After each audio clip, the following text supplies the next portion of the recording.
Pierce, it's good to see you. It's good to see you too. أول تعليق من باسم يوسف بعد نجاح حلقته الثانية من لقاء بيرس مورغان وباسم يوسف.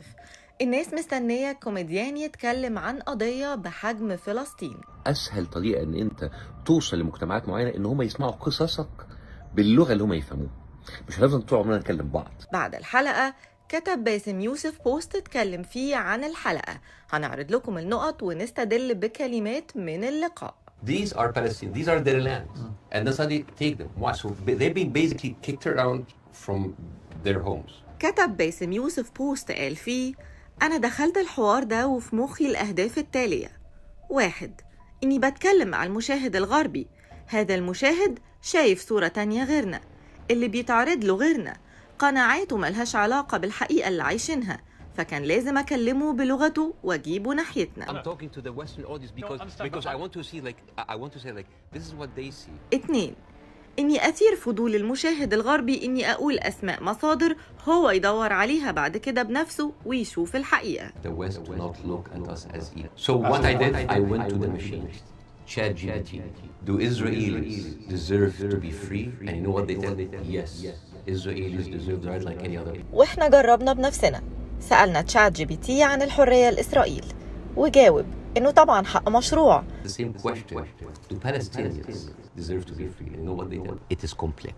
It is a sensitive issue. ولكن لما اتسأل عن فلسطين جاوب وقال إنه أمر معقد. 3. إني أفصل بين الصهيونية والسامية واكشف للناس اللي بتتهمنا بمعاداة السامية وهم أصلاً أكتر كارهين ليهم بما فيهم نتنياهو. 4. إني أحكي تاريخ الصراع من الأول خالص وأوريهم إن دي مشكلة أوروبية هم رموها علينا. 5. إني أكشف دولة الفصل العنصري ضد مواطنيها أياً كان أصلهم، واكشف إن موضوع الدولة الديمقراطية الوحيدة في المنطقة إنها كذبة كبيرة. 6. إني أبين كذبهم وأضرب مصداقيتهم قدام الجمهور الغربي. Why aren't you taking in Egypt not taking Palestinians? Europe has 44 countries. Why don't they take? They give them Florida. I mean, they seem to complain about Florida the whole time. Why don't they just give Israel? 7. النبرة بتاعت الحوار لازم تبقى هادية، والواحد مش لازم ينجر للاستفزازات. في حاجات كتير كان واضح إني مفوتها بمزاجي عشان ما فيش وقت إن يحرق بنزين في نقاشات بيزنطية ملهاش لازمة. أنا كنت بتجنب الوقوع في فخ الخلاف الفاضي، لأن ده تكنيك هدفه إنه يخرجك عن شعورك وتنسى النقط بتاعتك. The whole idea of oh, you're Arabs, you're all the same. No. باسم تقريبا كان يقصد إن في نقاشات محاولش يدخل في تبرير ليها، زي مثلا إن حماس جماعة إرهابية أو لا، عشان كان الغرض من الأسئلة دي إنها تبعد المشاهد الغربي عن الهدف اللي باسم جه يقوله. كنت بسمع كلام أنا مش موافق عليه علشان أستثمر الوقت ده في النقط اللي فوق. الحوار ده مش بتاع قصف جبهات وزعيق ونرفزة، لأن في الآخر مش عايزة أبقى راجل عربي غاضب، لأن دي الصورة المتداولة. أنا مش داخل عشان أهزمه، أنا داخل أكلم الناس اللي بتتفرج واللي يمكن ما كانوش سمعوا أي حاجة عننا.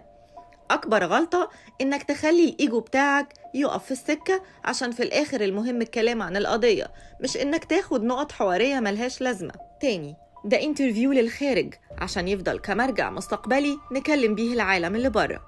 أنا حاولت أعمل ده على قد ما أقدر، والحقيقة المؤسفة إن لما الناس تبقى مستنية كوميديان يتكلم عن قضية بالأهمية دي فده شيء حزين جدا. أنا أقل واحد مؤهل إني أعمل كده، بس ده موقف ونحطيت فيه، وأتمنى تبقى دي بداية لأسلوب تاني للحوار مع الخارج. McDonald's are giving free meals because nothing will make you feel better after killing a bunch of Palestinian kids. يا ترى انتوا ايه رأيكم في اللقاء؟ نترك لكم التعليق.